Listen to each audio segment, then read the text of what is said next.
Let's just bring you some breaking news from Newcastle, who are considering an appeal over the red card shown to Anthony Gordon in yesterday's FA Cup fifth-round defeat against Brighton. Sent off in the 83rd minute for a push to the face of the Brighton defender Jan-Paul van Hecke. 3-game ban is incoming as it stands for Anthony Gordon, which would be the league matches against West Ham and Brentford, but also the Carabao Cup final against Liverpool on March the 16th as things stand. But Newcastle just considering their options at the moment after that red card for Anthony Gordon. Welcome to NUFC Talk TV, live with a Monday night show on all things Newcastle United, of course. There you go. Newcastle seems to want to appeal the red card on the Gordon red card. We're going to get into that in just a second. We got the Mighty Win, we got Peter, we got Gary. We should be getting Jefferson pretty soon. So we'll see what he has to say about the game as well.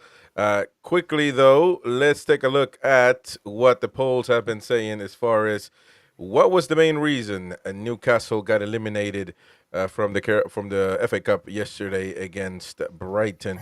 And was it Anthony Gordon's red, Eddie Howe's tactics, lack of signings has come back to haunt us, or the players are shocking? 57% saying the lack of signings, but that is kind of an overall reason, really. The second most is the players were shocking, so I would consider that one a winner. That the players have been performing very, very poorly. And 12% to Eddie Howe's tactics and 9% for the red card. So the red card doesn't seem to be bothering too many people, it looks like. So certainly not the Mighty Win yesterday. He was happy, said he was man of the match. So, well, Peter, let me get your take on the game, mate. First of all, I haven't seen you. So how you doing, first of all? And what did you think? Yeah, not too bad. Cheers, Chris. I'm doing all right. Yeah, I thought it was kind of, it reminded me of something I said after the Man City game. I watched that with Timmy, and I said after that to Tim, I says, these players I don't think they're serious, like about kind of going that extra, getting over the line, whether it's winning something or maybe even Champions League this season, getting in the top four. They're showing kind of signs of like a lot of sloppiness has kicked into the play, I think, too many times this season. And yeah, like the second half for the cup tie against Brighton, I felt like they needed a bollocking. I felt like, I mean, we're not in the dressing room, so obviously we don't know what Howe says to them, but they came out second half and they were worse, and I just thought, it made me wonder how many times do they get a bollocking? Because I know they've got a strong team spirit, and maybe the manager's a bit wary of getting into them, too harshly. But for me, there's just signs of players showing that maybe they don't really want it enough. And I thought that after the Man City game, that was really surprising how they played in that match, given how big it was. And at the time, I just thought, like, are these players really serious about this? And again, yesterday it was kind of a similar feeling. So I love a lot of the players. They're all, we've had some great times with them, and obviously I think Eddie Howe has been brilliant for Newcastle. But I think we're at that stage now where we're kind of questioning. I'm not saying sack Eddie Howe now, wouldn't do that, but maybe some of the players need a bit of a bollocking if they're not getting it already, Yeah, that's a good point. And we're going to talk about that one because Trippier, according to some reports, he was not too happy at halftime after letting Minte score a goal. So, Win, stop messing with the scenes, man. What's the matter with you? Let me welcome Jefferson from 90s Mags. How you doing, mate? It's been a while since we've seen you, and unfortunately, we keep meeting under not so positive circumstances. But you sure that's not intentional, Chris? Yeah, I don't know what's happening, man. I don't know what's happening. But how you been, mate? All good? Big up, lads. Yeah. I'm good. I'm trying to shake off the rigors of yesterday's defeat, and yeah, it can obviously. I mean, luckily it came at the end of the weekend, isn't it? If that was a Friday night game or early Saturday kickoff, it ruins your weekend, doesn't it? So yeah, but other than that, I'm good. You know, it's springtime over here in the UK, Chris. I'm not sure if you're Yeah. aware, but No. the sun's been out, man. Sun So is out. Certainly, sun is out over here as well in America. So, but this is not sunny at St. James's Park. I tell you that. It's certainly doom and gloom, man. Doom and gloom. But what do you think about the game, though? I mean, tough elimination against Brighton. yeah, it's a frustrating one because I don't think anybody thought, oh yeah, we were odds on to win the game simply on the basis that we're at home. But you think it's a huge advantage on the basis that the Toonami, our fans are essentially the 12th man, and we really normally have a really good record at home. You know, we're tough to beat at home. We've been good in the cups this season, I would say. So I would have expected us to get it over the line, even if it was a bit scrappy. But I think there's some tired legs now. Tired legs. And I think there's a combination of things going on. I think the mentality of the players has to be questioned because it feels like they're very selective in terms of the games they choose to kind of turn it on. So obviously we saw that particularly in the games against Arsenal and other performances earlier this season, for example, Man City at home. So that has to be questioned, the lack of leadership on the pitch. But for me, things like the decision making, there's plenty of mistakes we make that are preventable. Um, don't get me wrong, I think there were some positives. It was good to see Lewis Miley start the game. I think he controls the ball very well. In terms of making decisions, he keeps possession well. He doesn't give it away too cheaply. But I think the problem is PSR's had a factor, and I'm trying my best not to make excuses here, but PSR's had a factor on the basis that there is a lack of competition for places. And I do think the likes of Bruno, Gordon are a little bit too comfortable. Too comfortable. Um, so yeah, all in all, a very disappointing defeat. I think we all expected more. You're looking around and you're seeing Fulham go through, Preston, these other teams, and you think, is this another opportunity missed? Because yeah, people will say Man City is in the competition, but as you saw, Plymouth got at them. Yeah. And I agree with what people have said so far. The only thing I differ is, and this isn't me banging that same drum. People think I'm hating the guy. I just think time has come. We need a winner at the helm as manager. We need someone who's actually won a trophy, that's done it, because that kind of thing transmits to the players. And I feel Eddie has very much been like Winston Churchill like. I think we've had our war. We've been through the tough times where we were down there. We needed to come back from the sort of Bruce and Ashley times. I think we've been through that and we've hit our plateau now and we're coming down. So, yeah. Anyway, a very, very long Yeah. take on the game. Sorry Oh, about that's that. good. But yeah. How dare you compare Winston Churchill to Eddie Howe, man? Well, but Shame on you. there's a couple of things you said there, Jefferson, which are very, very pertinent. I mean, the kick-off time for one. You said if it happened on a Friday night, it would have killed the weekend. But actually, if it had happened on a Friday night, the crowd would have been different because night times, they're different. Well, we're going to talk about the afternoon kickoffs. Yeah, it's been some Like afternoons early like afternoon kickoffs, when they haven't had 3 hours drink on their belly. There's been some. We're going to talk about the atmosphere that has been the topic of discussion as of late, and I don't. I mean, I think that happens at night as well, every now and then. So I don't think that's I don't think it's a matter of timing. What it could be on certain situations, because people are not drunk enough at midday. But regardless, I think the fans reflect on what's on the pitch. I mean, you can't expect. No, the fans can help what's on the pitch, and they don't do so much when they're not full of drink. Okay. well, okay, we're going to get to that in a minute. The unfortunate situation with Gordon. I thought it was childish, petulant, whatever you want to call it. Mighty Win, he was celebrating him yesterday. And I just thought that you players that have skill, you're going to need them. There's many in the world, many. But most importantly, you need smart players. Without smart players, you can't win anything. Anything. I don't know if it was a matter of Eddie Howe didn't get him right. I don't know if you need to be reminded anyway that this is an important game. However, the final is more important. So don't get sent off. And then when earlier today, I was baffled by you when in the full review when you were saying you were trying to justify him because he was trying to push Van Hecke off of him because Van Hecke was pulling his shirt. So that for some Pull his reason, shirt off his okay, body. perfect. All of that. Hang on, pulling him towards him. Okay, yeah, that's fine. All of that, perfect.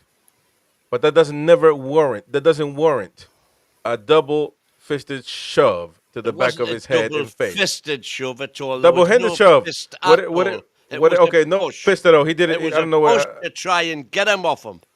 Yeah. So do you think that? So you don't think that was a red card? I'm saying they have got a conceivable grounds for appeal because Hecke had a hold of his shirt. I mean, you can see it's up in the air and he's got it in his hand and Gordon is trying to push him away to get him off. Gordon was in front of him when they went into the challenge. Hecke pulled him back, grabbed his shirt and tried to stop him. Simple as. You can push somebody off of you without... Do I think it was a red card? Probably. No, there's no probably. Yes or no, man. There is no probably. What is your take? Because I still don't know what your take is on that. I don't know. I'm thinking it might be worth an appeal. Okay, well, on the basis that you've got you can. I had it all set up this afternoon. You can see the shirt. We saw all that. We don't need to see a video. He pulled his shirt. That doesn't warrant. Like you don't get to push somebody. But he's pulling them in towards him to prevent Gordon moving. Yeah, but that's fine. But I don't understand right, why. So he's entitled to push him off. No, not like that. Not like that. Not like that. The fact that because of the way he was being pulled meant his hands were higher up his body than they would normally have been because his shirt's got his arms up here. Listen, man, at this point you're being Jeffrey Dahmer's lawyer right now, man. You're making no sense. You are just you are trying to defend what has no defense. He was an idiot. He was a numpty. He was a stupid idiot on the pitch for doing that. But maybe I'm wrong, and the whole chat is wrong. Maybe you're wrong. What about that? Maybe I'm wrong, and the whole chat is wrong. And we're talking about a lot of people. Let me get to Pete's take. Pete, what do you think about the foul? Was it just a simple shove that that Van Hecke had coming his way because he's pulled Gordon's shirt? For me, it was a definite red card. Like you look at Gordon's expression on his face when he pushed him. He was really pissed off. I think it was just. It was because he was trying to get him off him. It was quite. There was venom in the look, and I think it was more to do with how he was playing. Do you know what I mean? I think like the way the game was going, we weren't winning. He wasn't getting any joy, or not as much as what he would like. You know what I mean? Down that side, and it was good defending, which would have annoyed him. I think it was more of the fact that he got in front of him and he didn't manage to. Gordon didn't manage to beat his man. I think that pissed him off, and the red mist just came down. I mean, he used to be a bit like that at Everton. He's got that in him, that kind of that temperament where, he's settled down since he came to Newcastle. But no, honestly, I just thought it was really unprofessional, and I don't think there's any way that's going to get overturned. Personally. Exactly. I agree 100%. About I don't remember you this adamant when Fabian Schär kissed foreheads with Brereton Diaz, and literally Diaz just dropped. Oh, funnily enough, the same referee. You said Schär was a numpty. You said Schär was a numpty, but you don't say that about a double-handed shove to the back side of face of Van Hecke. By the way, the play was dead anyway. But anyways, let's get to Jefferson. Jefferson, what do you think about that particular play? Should we start a GoFundMe for Gordon, or what do we do, man? Yeah, it's pure petulance, isn't it? Clearly frustrated at the player, understandably, on the basis that Van Hecke had gotten away with numerous fouls including a rugby tackle, which for me is shocking, man. And it wasn't just him; it was Baliba, it was a lot of them. But listen, they did what they had to do. They came to disrupt us, which is what we used to do. You know, they were showing us how it was done. But ultimately, Gordon knows what's ahead of him, and you just have to keep a cool head.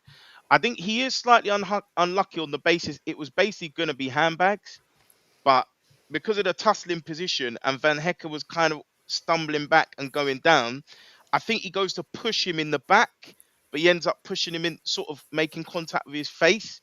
So he's unlucky in terms of the positioning because Van Hecker's sort of Exactly, and falling down. That's So the what point I'm what making. they might challenge is obviously the term of violent conduct, isn't it? Yeah, It's not like he's exactly. punched him or he slapped him in the face. It's actually the action is a push.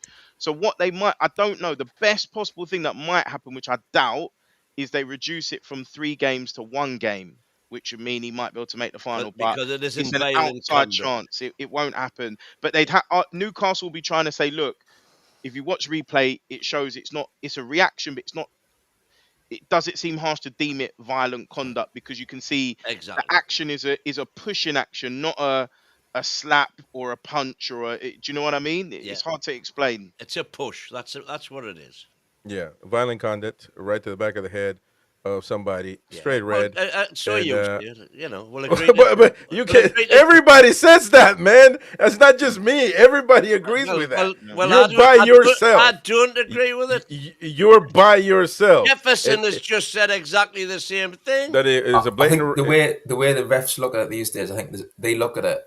There's a big difference between a push in the back and a push in the head. Exactly. I think they look at those two things No, but very you can tell. That is the point that first they of all, could possibly appeal on. First of all, because whilst the push did go to the back of the head, the reason it went to the back of the head was because Van Hecker was pulling him in towards him and his head was down. We will never win. By the way, didn't I hear that if you lose an appeal, they punish you even more or something like that? You get it's a gamble. I would get an extra match or you lose 2. There's things that you put your money on and you don't. I would definitely walk past this one and just go about my business. Yeah, now, listen, it is an important. I'm gonna mute this guy because he keeps yelling like an idiot. But listen, there are things. This is the most important game of literally the last 20 years, probably. So maybe I would gamble because if he misses the other one, then he misses it, doesn't he? So it's not really that important, or is it? I don't know anymore. But clear double-handed shove. That's not going to. Craig Hope even saying it for clarity is a two-handed shove in the face of Ben Hecka. So it's I don't know what's going to happen with him, but let me get Gary back in. Gary, we get you back now. Apologies, my internet just went completely flat, so I've just got and rebooted. No, it's all good. So I've missed whatever's gone on. We're having a big discussion about because Mighty Wayne wants to give Gordon a Nobel Peace Prize for the shove and how he was he was tempted to do that. Hel Cesar is telling you when though reapply the little lippy mate because it's faded a little. He used to have red lips yesterday. I don't know what happened. He's into different stuff nowadays. Oh man, Gary. There. So Gary, this is a no-brainer, man. Look, like I said, you can go and appeal it, as Sky Sports was reporting, because the worst thing is they give you another game and then he misses what? What's the next game after the final? He's gonna miss 3 already, isn't it? So that's West Ham final, and then the one after. And so 4 instead of 3, but at least you try because the final is the most important game, this year certainly. So, if we lose it, now you don't have it for the next 2 match for one extra match. Well, it's the international break after the final, isn't it? And I think it's Brentford away. No, it's Brentford at home because we've played them away. Yeah, we should be Brentford. So it'll be Brentford in April, that is, believe it or not, because April's a really busy month. Or so we say we should beat Brentford, but I don't know. I don't even know anymore. It's a very tough situation. This whole deal with Gordon. I thought he was petulant though. You know, for me, I've never said he's hit him in the face. The problem is, you know, anything that strikes your face, and you know, it can be a palm of your hand. I mean, not being funny now, there's an international tournament where you can slap somebody around the face and see if you can knock them out. I mean, I'm not saying it was a strike. You know, I'm not saying that at all. The problem is the fact that once you lift your hands above the shoulder level, back of the head, side of the head, or anything like that, you're giving the referee the option to choose a card. It was always going to be deemed a yellow. I mean, don't get me wrong, I didn't think Anthony Taylor had the best of games. No. There was some really dodgy decisions, especially when what was the lad who Anthony Gordon actually pushed in, the Van Hecker. When he went against Willock and he dived in with his shoulder into Willock, and it looked like he was trying to get his head on the ball low and then tumbled into Willock, stopping Willock going up the wing. I mean, it was a professional foul. You could actually see the intentions behind that. And the referee just waves play on. Well, not play on, he gives the foul, but there's no intentions of the ball, so it should be a card. That's the letter of the law. And again, you know, you can go on multiple things. And you can argue the fact that it was a push, but if it's a push in the face or a push in the side of the head and it strikes the side of his ear, you can class that as violent conduct. Exactly. Now, if Newcastle go ahead and say that they're going to appeal against it, now for me, do I think it's worth an extra game? Well, if they get away with it, then obviously yes, because it's a choice. You've lost him for 3 games anyway, so do you play devil's advocate and say to yourself, you know what, I'm going to appeal it. We've lost him for 3 games. We've got the international break. We should have a lot of players back fit, ready to go, because apart from the lads that are flying out on international duty, there's a good chunk of them that'll be staying at home knitting. So for me, it's a case of the likes of Willock and players like that can fill a void for that extra match.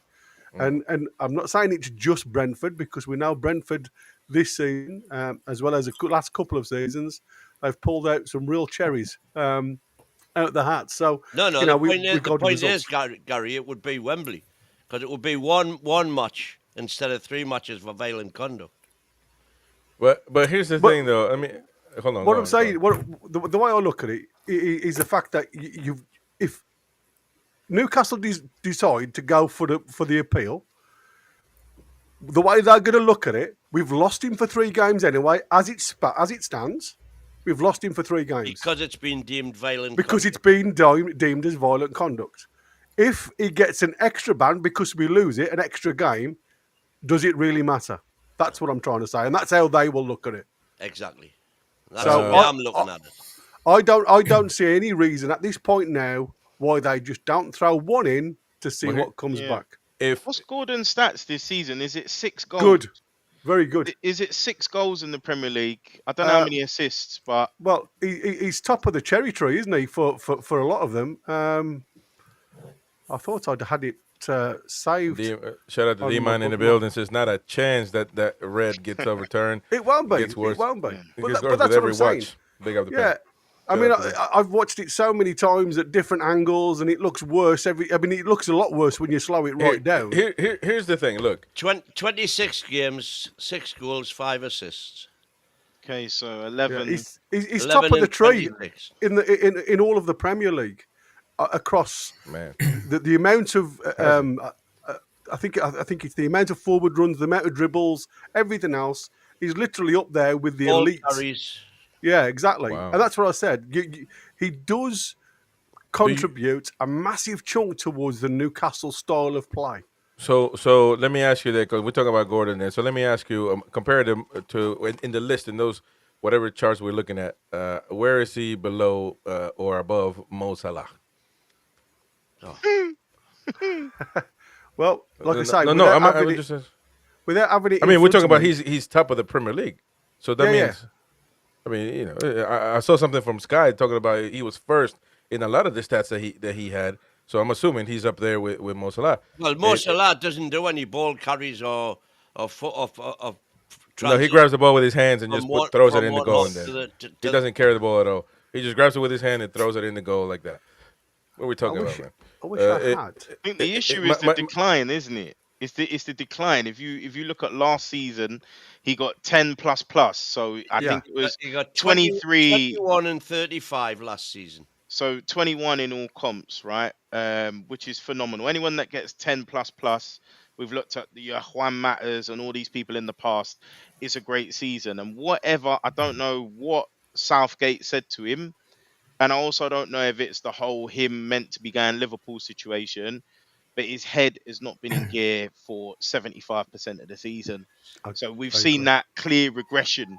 So if you're going to ask about Gordon last season, obviously, again, he's nowhere near Salah's class, but he's closer. Gordon this season is yeah. And that's what, because we're talking about stats, and that's why I like 0.6 last season, and he's 0.4 this. Listen, and this is not a dig at my man Gary at all, by the way. But because I know he watches the games with me. I don't know. I can't speak for Win at all, although he has a season ticket. But this is where it's turning. It's Stats FC, and the stats are showing that he's up there with the best in the world history of football.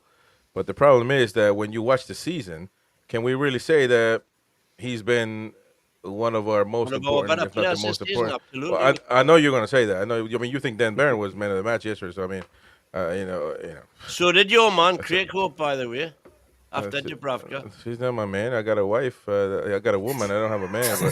But, so, anyways, that took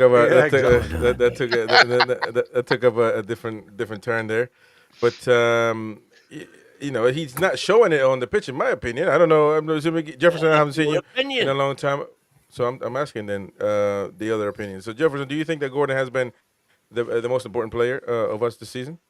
No. Okay. No. I wouldn't say for us. I mean, he was gone for the first 15 games. He started to come alive again once we got on the run.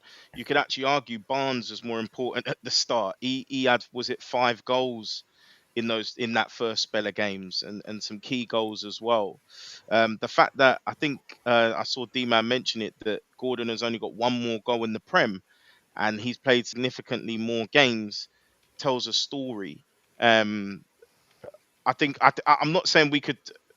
It's game over if Gordon isn't in the team, but I can see a team where potentially actually I would put Joe Linton in that spot, because I thought he's done quite well when he's played left wing forward, and I would actually have Lewis Miley in the team to help out with keeping the ball, possession, particularly on that big pitch at Wembley.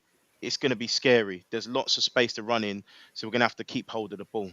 So it's not all about running in behind.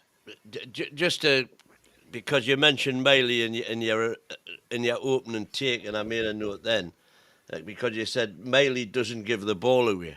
You're absolutely right, he doesn't. But he also doesn't create anything to speak of. He keeps the ball, but it's very much sideways and backwards. He's not progressive at all. Now, that'll come with, as he improves, that will come. But right now, Miley, as you rightly say, keeps the ball well, but doesn't create anything at the minute. Don't you think, Win, though, sometimes, because you can't be bang at it, from 0 to 90, as much as Eddie would love that. Sometimes you just need to control the game and keep hold of the ball, look to get runners off it, because it could be you drag runners into an area, you then give it to a Bruno or a Tonali, and then that's their job to cut it open. So if you look at like Real Madrid, if you look at Modric and Toni Kroos, before, they're more sort of tempo players. They're not necessarily looking to put the ball through the eye of a needle sort of thing. You're talking way above Wynn's pay grade, man. He doesn't even know who them players are, bro. It's just. But last question before we move on, though, is it petulance or justified frustration? Just to finish this one up before we go, Michael McIntyre, thank you, man. Says Gordon's crazy A crazy horse, a bit like me. Tune. There you go. Appreciate it, mate. And so, you know, I mean, what is the assessment? What is the final thesis on the Gordon situation? Because he's been getting some pelters now on social media. I think it's worth Some deserved, but I mean, you know, when it gets personal, it goes beyond football, then it's crazy. But you know, so what is it? Justified frustration, I'm assuming, might win. I'm saying I think it's worth an appeal. So no, don't give me a politician answer. Petulance or justified frustration? A bit of both. No, there ain't no bit of both. There is a bit of both. No, but there isn't though. Because you decide there's not. Well, yeah, I decide what the rules are here. Yeah, the question, yeah, I do. What are you talking about? I'm like Anthony Gordon. I'm not interested in the rules. So, okay, well, of course, he picks justified frustration. So he's justifying him. Peter, what do you think? Petulance. I think out of order. Where, man? You proper Geordie, man. Jefferson. Petulance. He's let us down, unfortunately. That's right, baby. I mean, and you have to, and sometimes it's because we got into Eddie Howe's takes. We can probably get into that.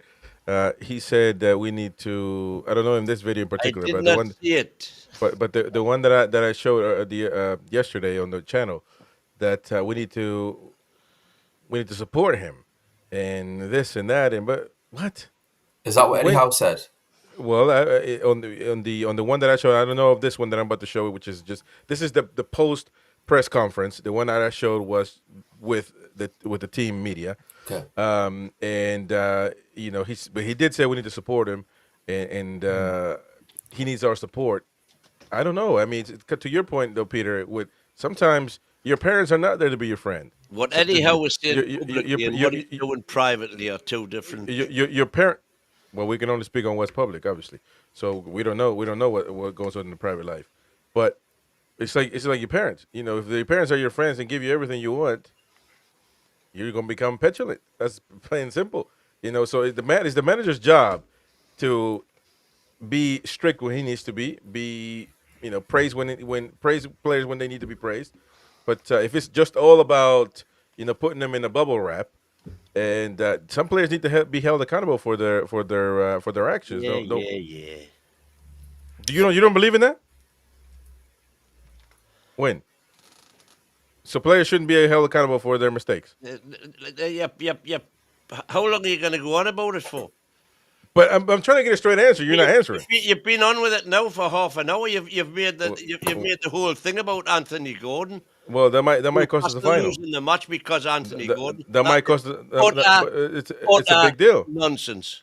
I'd never say we lost the game because of him. But anyway, let's get to Eddie Howe. And his intention was, I'm sure it wasn't to harm or to possibly get the red card. In that moment, I don't know quite what's happened, but I need to review it properly before forming my opinion. So that would mean that he's suspended for the Carabao Cup final, which kind of has a little bit of echoes over the Nick Pope situation we saw 2 years ago, doesn't it? Yeah, I mean, I wasn't aware of that initially. I was so absorbed in the game that my focus was on trying to win the game. But of course, if that is the case, desperately disappointed for him and for the team. But I think at the moment I can only concentrate on today's game and trying to pick the players up after that. That was, I mean, they gave everything physically, couldn't give any more. We had players that couldn't carry on. I thought our subs in the main made a difference and gave us an energy lift, but it was a tough afternoon. I don't know what. Well, there you go. Those are the comments. I urge you to. I did not see it. I urge you to go to the YouTube channel where he's got his full take on the situation when he said we need to bubble wrap Gordon, basically. Send him a few lettuce flowers for his wonderful actions. But let's move on to the next one. My next question is because we gotta go. See, for the first time not first time actually. When I feel justified to do it, I do it. I'm going at the players. Wynn wants me not to talk about the players' mistakes. He wants me to talk about Howe. Maybe I need to say Eddie Howe out, and that should be in sync with what's. That'll be the first. So no, it would be the first time because I never said that actually. So let me go to another player there, so-called leader and so-called player that has been great and amazing, and how long does he have credit to keep on having horrible performances? Mr. Bruno Guimaraes.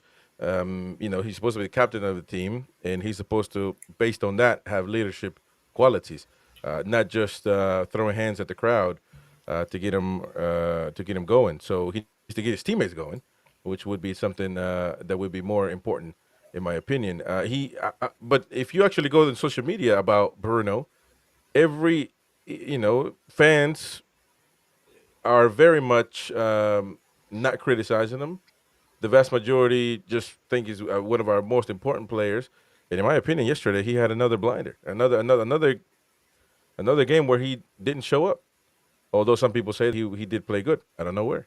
But what do you guys think? Well, let me start with you, Win. I'm sure he played amazing for you. So, well, I thought actually his time on the pitch yesterday was his best game for a while.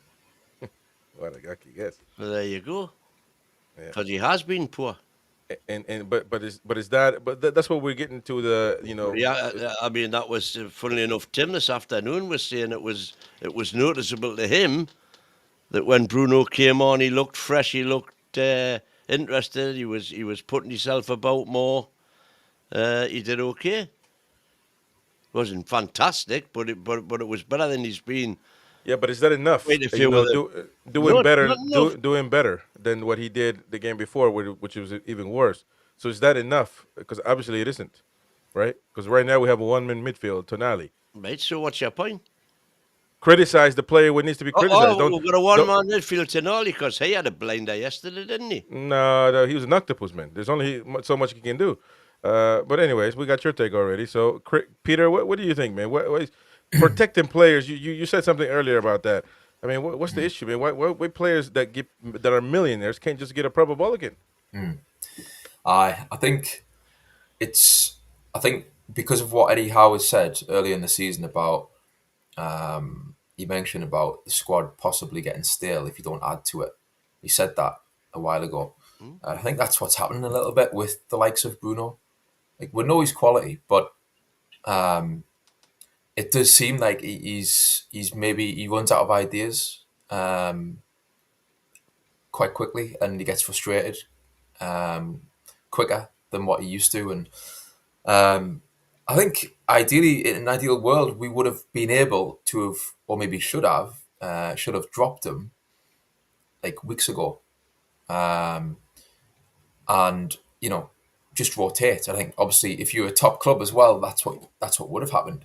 If top 4 club would have done that, I think. Now you can argue all day whether we've got the strength and depth to do that, but I think he's probably gone too long without that happening.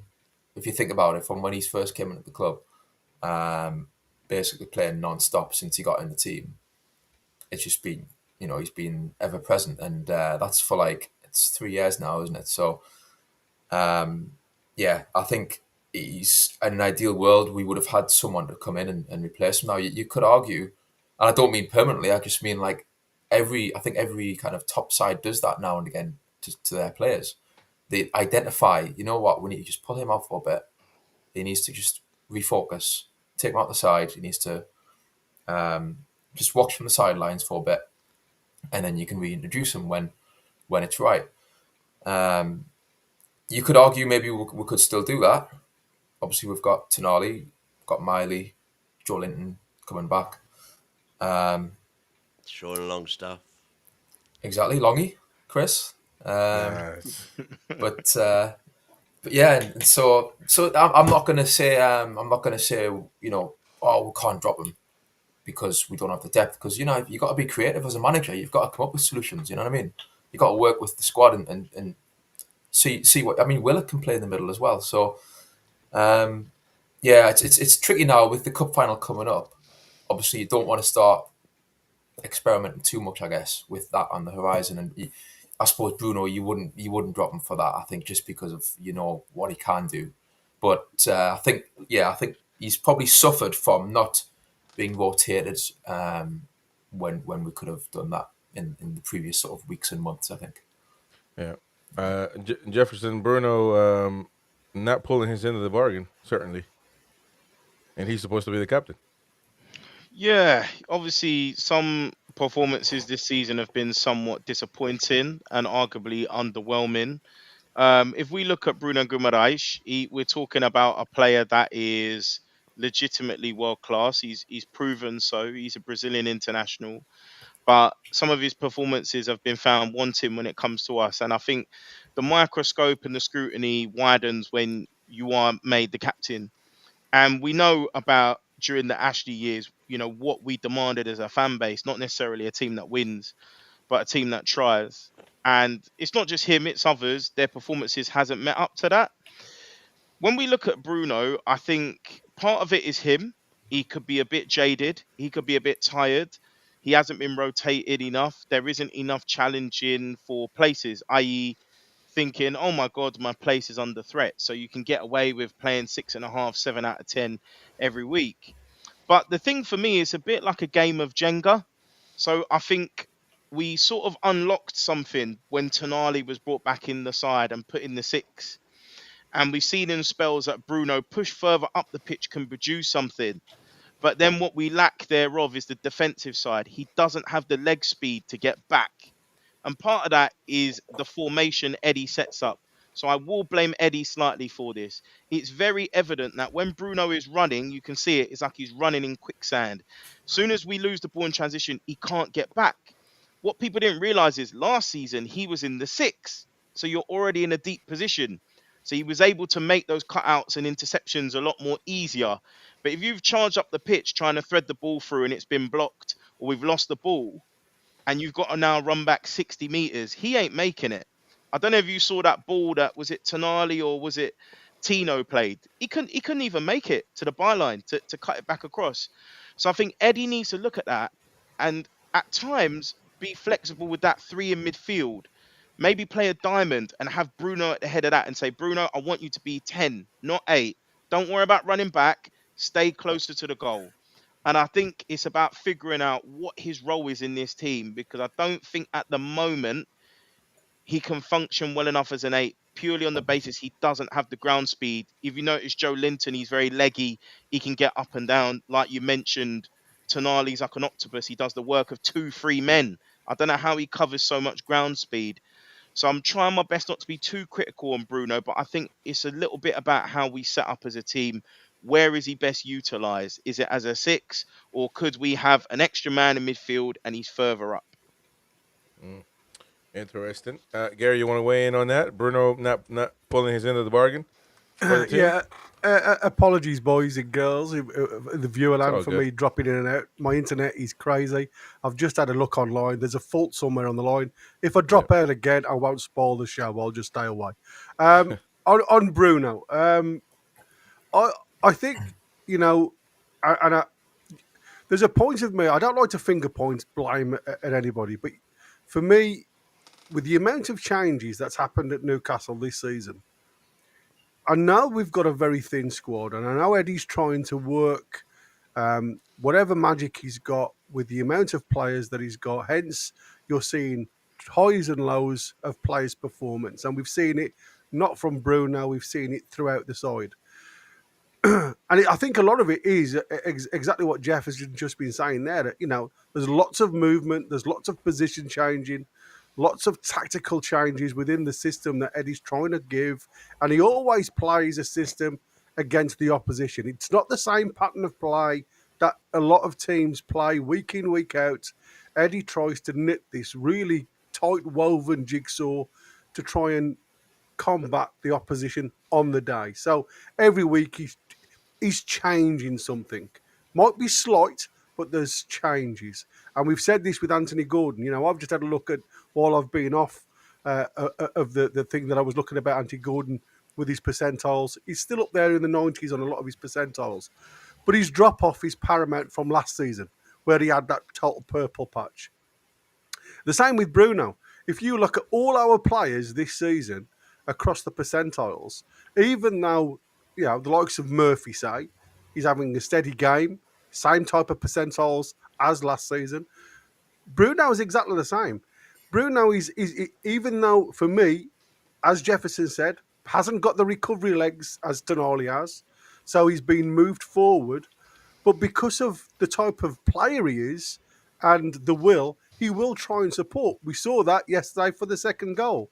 He gets back into Shaw's place because Shaw goes wandering off up the park, and then obviously he can't get back. So Bruno does the captain's thing. He goes and supports. He goes into that channel. You'd got our two centre midfielders yesterday playing as two centre-backs. And the biggest point for me wasn't the fact that, Bruno's not trying. I have no issues with that. I mean, I've seen on Twitter now that Bruno's held his hands up, and he says, if you want to point the finger at somebody, point the finger at me. I'm the captain of the team. And I think, that speaks volumes for the personality of the player. My biggest concern with Bruno, and I mentioned it on the channel earlier on today, is the fact that it's communication with me. There's lots of players on that park that, that can all lead at times and they can all have a voice.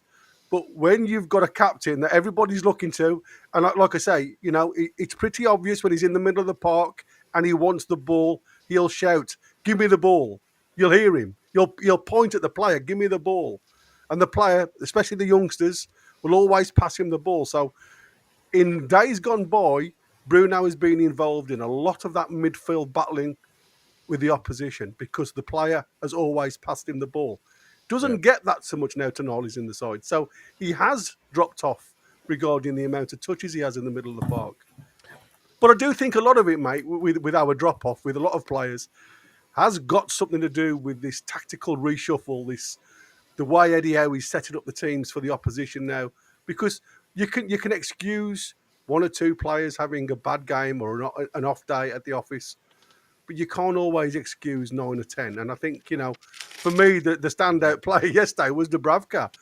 I mentioned Tino yesterday on the left-hand side, but when he went to the right back, which is his natural position, he looked shocking.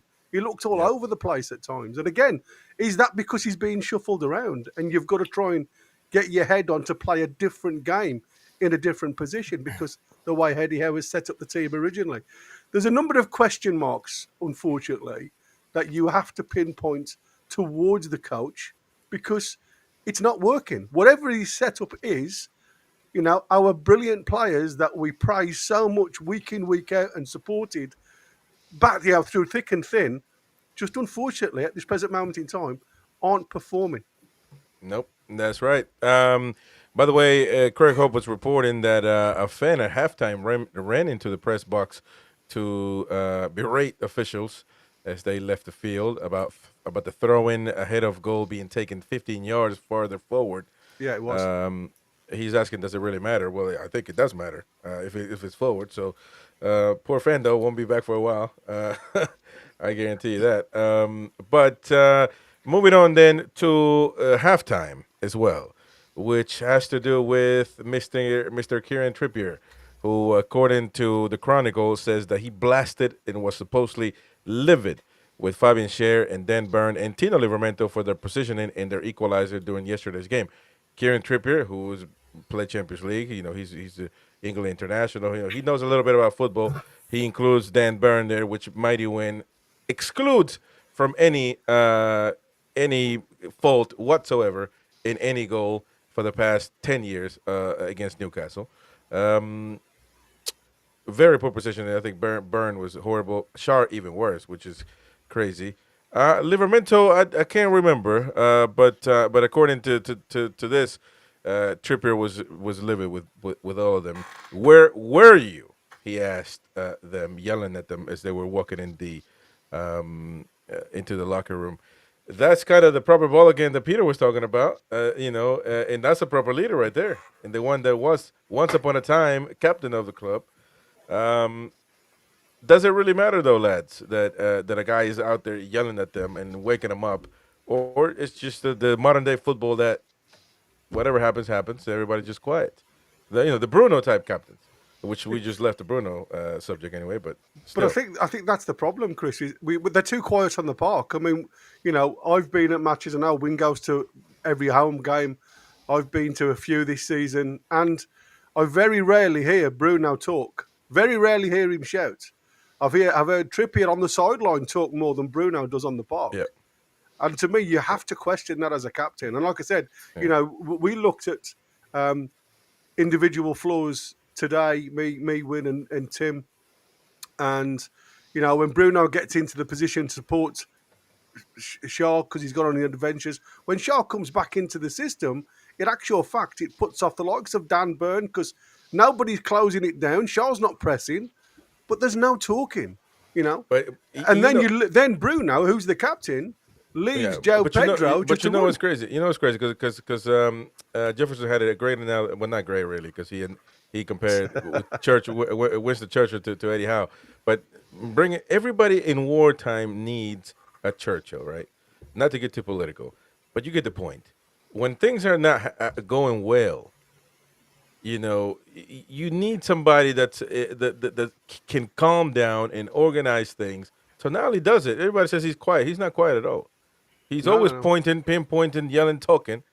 So, but you need more people. That's what we call the back line of the team. It can't just be one player. It has to be in multiple areas on the pitch. You can probably say Dan Burn is that, if indeed. I can probably correlate Dan Burn with maybe organizing things. But if he's knackered in defense, he's telling the guys to do the wrong thing. Because certainly when you guys were showing on the last goal, he sees that Schär doesn't have his man. He's telling them, go get your man. But Schär doesn't do it. But then he makes the stupid mistake of leaving his man. Yeah. The one that's going to score the goal, and goes and gets Schär's man, leaving Welbeck alone. Yeah. How can that be something that a leader does? I mean, you know, it just makes zero sense. Absolutely. You know, if you're not going to use your mouth, you show by example. And we've seen umpteen captains of years gone by that they haven't had the mouth, but they've also had they've had the efforts. They've rolled the socks up when the going gets tough. And unfortunately for me, and I said this, it seems as if when the going gets tough at Newcastle at the minute, there's not enough leaders on the park willing to roll the socks up and have a go. Yeah. Interesting. I totally agree. Or Peter, sorry. Sorry, I just totally agree, Gary. And I think there is a lack of leaders, and there's too many players they've got like they're very sloppy now. The way that, like, for example, Tino, like you said before, very lackadaisical at times, and I think they're all like that now and again. They're all showing signs of just like maybe going within themselves a bit, and obviously that's not good. I mean, you're not gonna get anywhere really with if you've got too many players like that, and that's where I say where maybe I like that Trippier done that. If he did kind of like go at them a bit, because I think maybe at half time, even before the match, it seemed like the type of group maybe that they need to kind of just to be shook a little bit, because definitely too many times this season, you know, when they're going, like say, guys, going gets tough. I'm not liking what I'm seeing in terms of character. There's a lack of character, personality. Yeah. I mean, when it's good, it's bloody good, isn't it? You know, that's what I said. But it's not going to be good every week. And when everybody's flying and everybody's up in the air, they're supporting each other. They run that extra 5 yards for each other because it's good. And everybody feels really good. Yeah. But you can't do that for 15 minutes and then expect you get the goal and then expect that you've won the game. Well, you know, it takes a lot of character there. Do you know what I find, though? I know you said that when it's good, it's good. And I think it's been a roller coaster, obviously, the last 3 years. But there are some repetitive things as well. And I think what I'm finding season on season is I feel like Eddie isn't learning. He's not evolving. He's not developing his game. I don't know if it's the lack of like tactical nous from a number 2. Does he need some help in there? Having your mate Jason Tyndall, that might not be helpful. Actually get someone that knows the game at a higher level, because I think respectively, no disrespect to them, we've got to remember that in terms of actual playing, they played League One or whatever it was. You know, I think we do need a higher caliber of tactician. But I think the main thing is when you get those inconsistencies. So we talked about those mistakes on the defense. That's tiredness. Because when you get tired, you make mistakes. And a lot of that comes from the style of play. It's not sustainable. They cannot just keep running. We need to evolve into a possession-based style team. But they're not doing any running. We need a new manager to do that. I really think we've reached our limit, because I don't know about you guys, I'm sick and tired of having the same conversations. Yeah. I'm sick and tired of us putting in poor performances and having the same things to discuss every week. The same people make the same errors. It feels like we're not learning. It's an endless cycle. But I feel like the manager gets a pass because he can speak well. You know, he's like very Southgate statement-esque. Oh, he's a nice guy. I think the time's come, guys. Obviously, I think people are saying let's wait to the end of the season. But when you look and see that going into the run-in, we still might have a chance of making Champions League on the basis that everyone's been crap, and you've got Edin Terzic still there, Champions League finalist. Is it worth? Someone talked about rolling the dice earlier. Roll the dice. Roll the dice because it's going to be rinse and repeat. I'm afraid. You got a point there. I don't agree that we need to sack Eddie now, but I mean, you got to go. You no chance. Very eloquently, you put your point out there. Now let me go to the naysayer, to the 1%. He's a 1%er because only 1% of the population agrees with him. Win. So, what is your take on what we were talking about? I tell you what, you go to the ground every week and ask how many people in the ground want to sack Eddie Howe, and you won't get very many. I'm telling you. It's the win. Why? Why? Tell me what. Because without going to the season we finished fourth, without going to the season we finished fourth, because that's all he's got. Why should he still be in the job? Apparently, I haven't checked the league. Someone mentioned we've lost the same amount of games as Everton. It's not acceptable, man. It's not acceptable. Do you know what I mean? And every time, if you look historically, every time we've got a chance to press home an advantage, where we're like, we can put a gap between us and whatever, or we're going to pick up some momentum, we always lose. He's not a winner, unfortunately. Two of the biggest games stick out. Last League Cup final and AC Milan. Hold on, though. You got to win when it counts. When it counts. What I'll say is, if he'd been backed, he's been fighting with his hands tied behind his back. He's had no new first team ready player in the last 3 transfer windows. He spent the whole summer asking for Mark Gurhey, throwing his toys out the pram because he'd been usurped by someone. When actually all we did was modernise like every other top elite club. You have a director of football above the manager. In fact, not manager, head coach. Get with it. That not you, but Eddie had to get with it. He wasted the whole summer saying, I want Mark Gurhey, I want Mark Gurhey, I want Mark Gurhey. He and said, keep getting rejected for bids. a centre half, you want Mark Gurhey. What's the excuse in January? I think the board know the decision. Well, that's exactly what I've said. Because they know. There's no indication apart from that run where obviously I weren't invited on the show because I would have been a party pooper. But that run where I was consistently saying on 90s Mags, it was a paper champion run because it was. We were beating teams that we were expected to beat, in my opinion. And we got a bit of luck here and there. Man United away, like Tottenham away. Yeah, Man United is shit. Everybody's beating Man United. Spurs had 13 first-team players injured, and we're expected to beat Ipswich. And what did Eddie have last? And what did Eddie have last? And I told everybody. What did Eddie have last season? Well, last season, when we're still finished, last season he had the excuses of injuries, and we had Europe. Fine. This season, injuries have only really started to creep in. It was like Botman we were missing and Wilson. But that aside, we've mainly had a full squad and we haven't had the extra game a week. So it's excuses, man. Yeah, we make excuses for this guy. Yeah. I've had enough. We don't make excuses. We'll find reasons. No, there's got to be a certain balance, though, because he can't be, obviously, the whole Eddie out thing for no reason. And it can't be that, he will get there because he's learning, as the mighty wind has called it. He's learning. We don't need a learner. We need somebody that's already. We're not a club we're not Luton. We're not How's getting proven managers in worked for Man United? How's it worked for Tottenham? How's it worked for Chelsea? Yeah, well, yeah, but that doesn't mean. What are you talking about? They have sacked managers 10 times in the last. Right, so is that what we're going to do? Just going to go through a whole row? Nobody has said that. We'll give a proven manager £100 million to spend, and he blows it. So we get another proven But manager in. you were assuming that that's what's going to happen. You're assuming that that's what's going to happen. I'm just not, saying listen, what I don't has happened everywhere else. But that doesn't have to correlate with what we're doing here. You know what I would say, right, is that like I get kind of fed up as well with some of the decisions, like we've said before. You know, like So do I. Yeah, you and you do as well. With no doubt. I know. Like what I'm saying is that I wouldn't sack Eddie Howe right now, and I don't think it would be right now. I agree. I think Jefferson has that sentiment. Yeah. But why keep him in the job? That's what I want to know. Well, what have we seen to let us know we're going to win the cup and finish top 4? No, let Peter finish his point. Though. He's earned the right to be given that chance. Now, if he doesn't do it, he doesn't do it.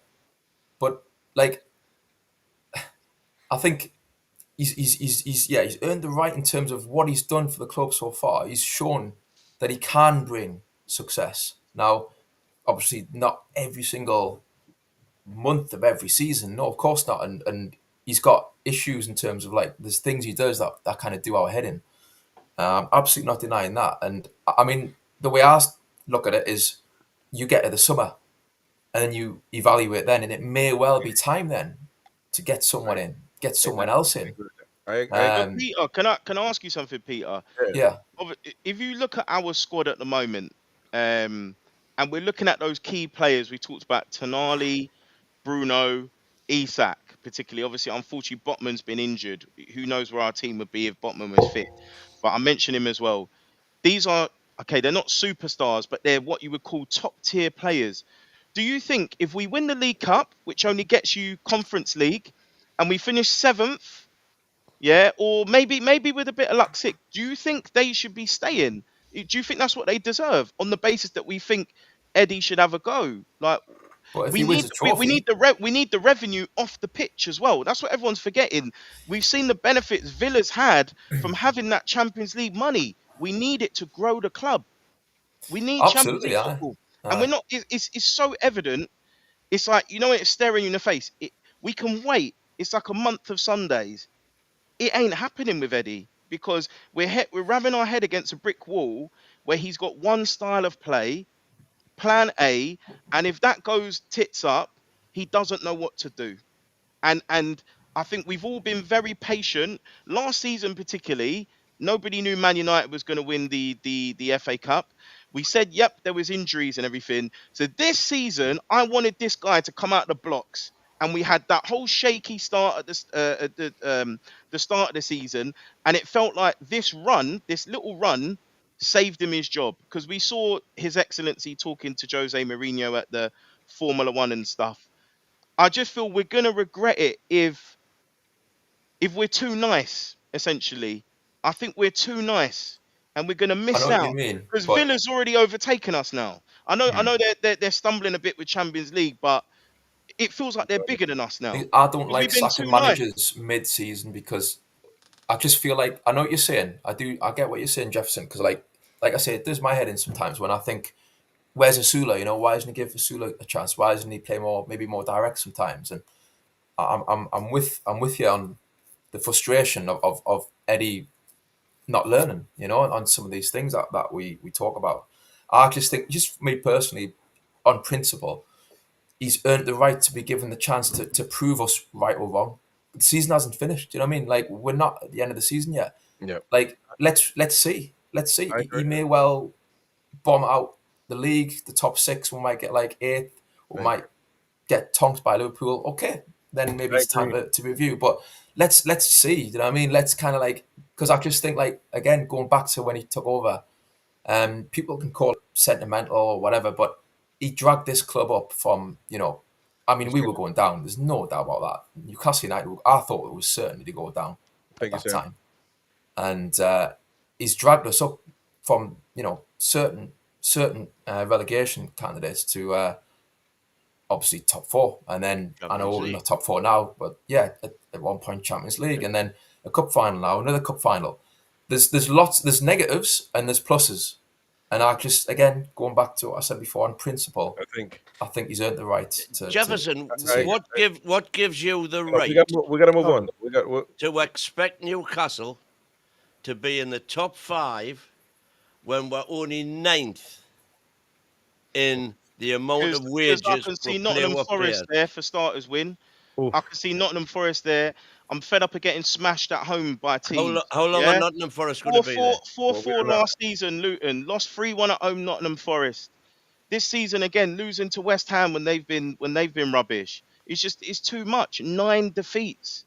We've got the second most defeats in the top half, I believe. Or we got the most defeats in the top half and the second most conceded goals. So it's got to the point where even at home, it's not a fortress anymore. And I think the Well, tiredness creeps in, but I think the players are almost telling us here, they need inspiration. They need something new well, now. well answered. Well answered. Because we got to move on to the next topic now, Yeah, which yeah, is the because atmosphere. they And need new blood. That's what they need. that's going to segue us to the atmosphere issues that the fans are raising.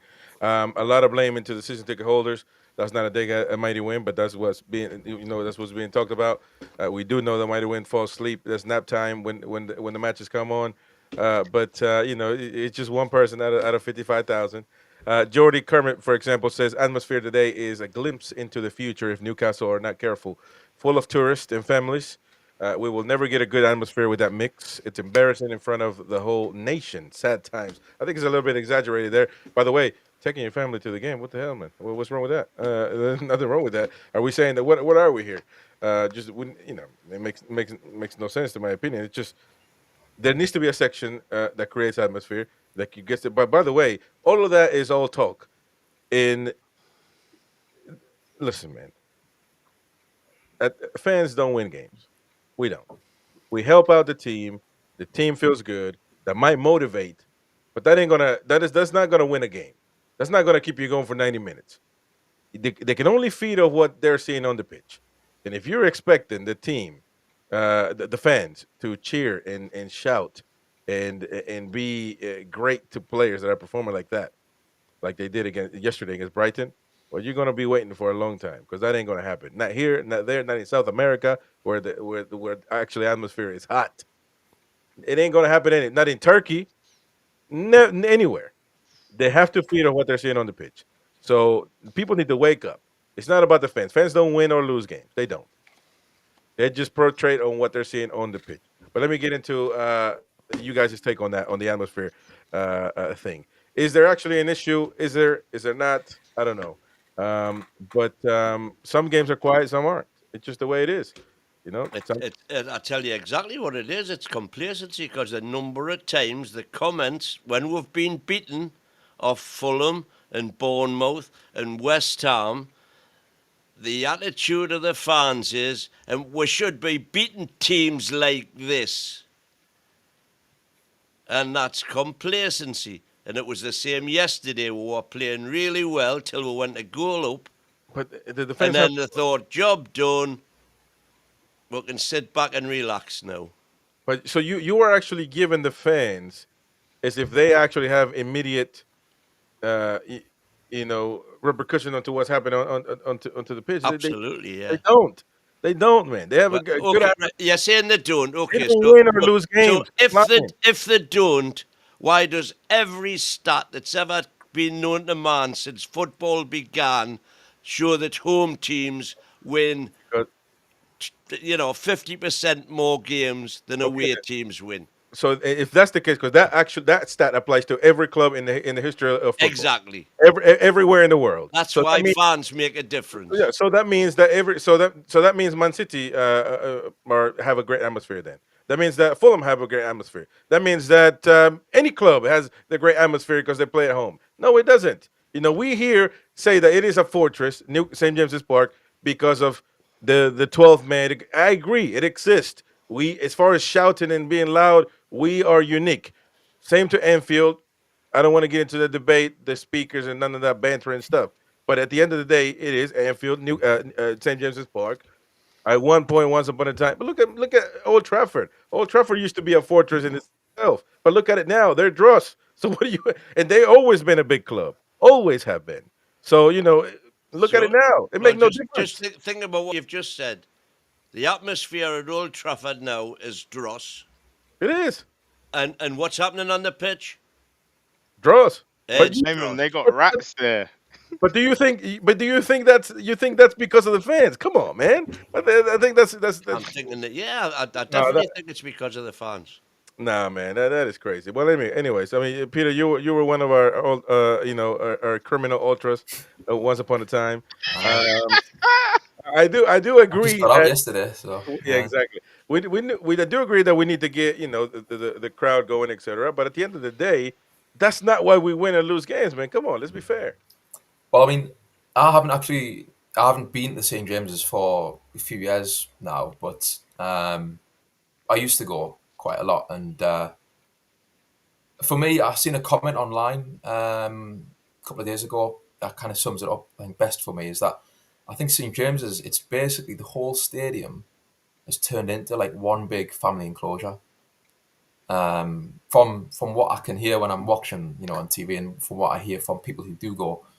And also from just my experience from when I used to go, like under Rafa and before that.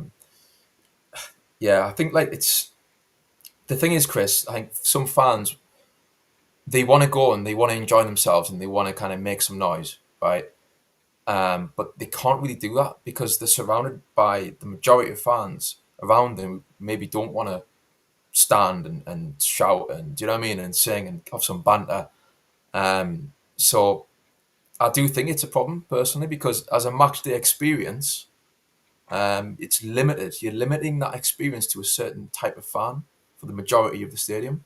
Do you know what I mean? So like, in an ideal world, you'd have two ends of the ground where you've got vocal, like-minded fans having banter, where it's both ends of the stadium, so the noise travels. And like I say, when I used to go as well, I used to be up on level 7. We'd have loads of banter with the away fans. That's gone now. I mean, they all just sit down at the top. I've seen pictures of the level 7 fans. They just sit. It's just like I say, one big family enclosure, the whole stadium. And apart from maybe the Strawberry Corner, you've got some lads and lasses there trying to get things going. And maybe it's a society thing as well, like modern day society. People, they're just not of that mindset to that's not how they enjoy games. But here's the thing, though, man. Nobody talks about atmosphere when we win. So, well, when it's bouncing, it's amazing, though. It's an amazing place when it's bouncing. We're talking about, what the importance, because every time we lose, people talk about the atmosphere. So, Gary. Yeah. I mean, I'm going to just jump on for what you were saying there. For me, I've been to St James's Park and the noise has been outstanding. It's been really good. But the lads are performing on the park. Everybody's on the feet because it's just wave after wave after attack. Unfortunately, this year, if you go onto the stats, at home, we are 8th in the league regarding goals, points gained. Away from home, we are 10th in the league. So it just proves we're not really performing really well at home. We're performing like mid-par. We are middle of the table on both home and away performances. And I do think fans go to be entertained. And when you're getting entertained, you feel more joyous about getting on your feet and singing.